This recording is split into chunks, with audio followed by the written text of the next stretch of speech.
Class 7th History.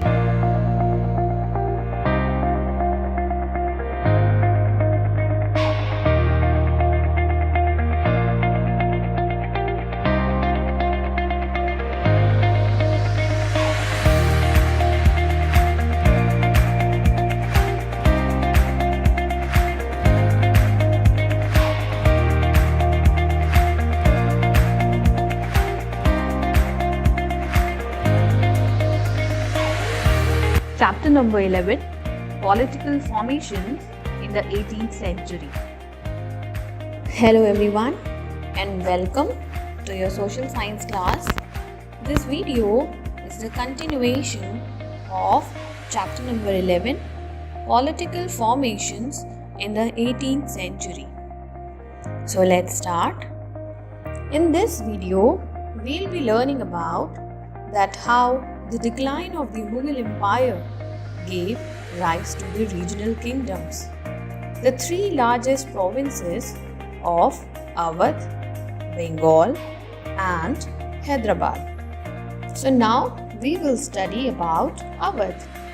How Awadh came into existence and how they declared themselves as independent.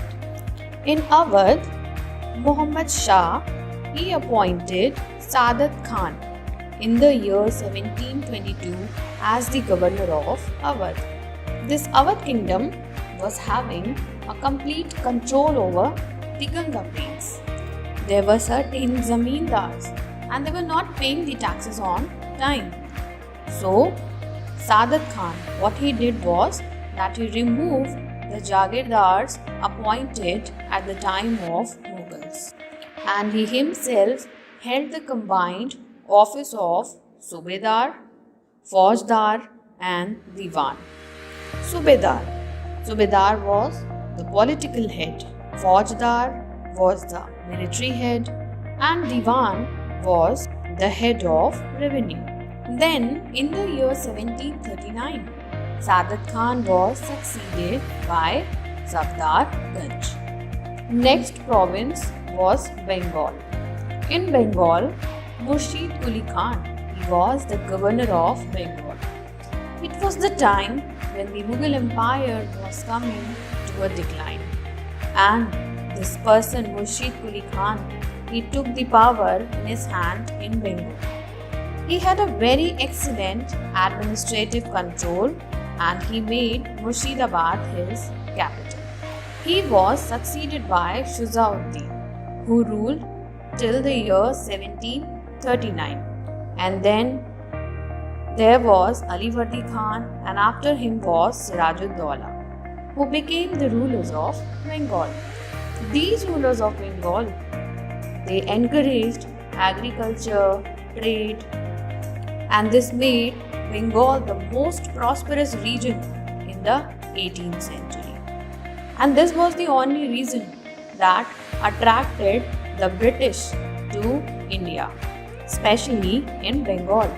There was a historic Battle of Plassey, which was fought in the year 1757, and then there was another Battle of Buxar, which was fought in the year 1764. These battles helped British to establish their power in India. And about these battles we are going to study in your next class. Now we are going to discuss about Hyderabad. In Hyderabad, Chin Kilij Khan, he was the powerful noble in the court of Farrukhsiyar and Muhammad Shah. He was first appointed as the governor of Awadh and then he was shifted later on to Deccan. He established his power over there and then he declared Hyderabad as an independent state. He ruled Hyderabad as an independent ruler and he appointed Mansabdars, granted them Jagirs without the permission of the Mughal king. And Muhammad Shah, he was powerless. He could not stop him and he had to agree to all his decisions. The successors of Nizamul Mulk, they were known as Nizams. Now, moving ahead, we'll study about the Rajputs. If you remember about the chapter The Great Mughals, in which we studied that how Akbar maintained friendly relations with the Rajputs. He gave top positions to the Rajputs, but when Aurangzeb he came to power, he did not believed in maintaining the friendly relations with them, and he did not continue the same legacy as was carried on by Akbar. So, this brought about the changes at that time. By the early 18th century, most of the Rajput states they had become independent. The most enlightened Rajput ruler of that period was Savai Jai Singh of Amber.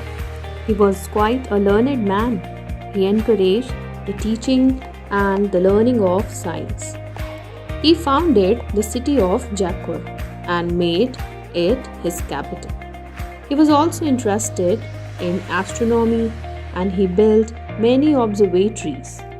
Moving ahead, now we'll study about Punjab under the Sikhs.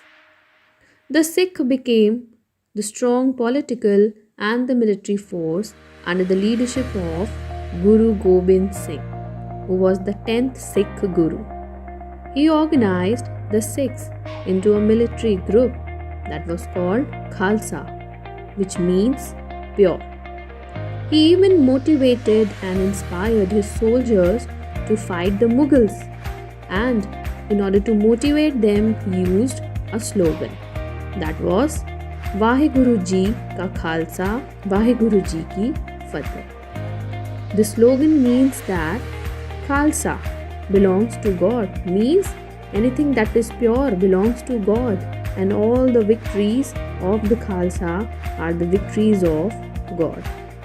Guru Gobind Singh also asked his Sikh people to wear the 5 sacred symbols, and these 5 sacred symbols are: first is kesh or hair, which means cutting and removing the hair from any part of the body was not allowed, as hair was the symbol of spirituality and it signified surrender to God's will.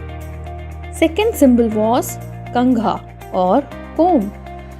It is the symbol of cleanliness.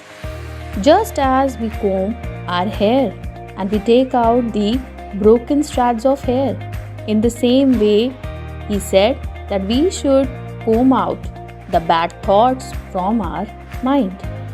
The third symbol is kara or bracelet, which reminds the Sikh people to stop a person when he raises his hand to do anything wrong.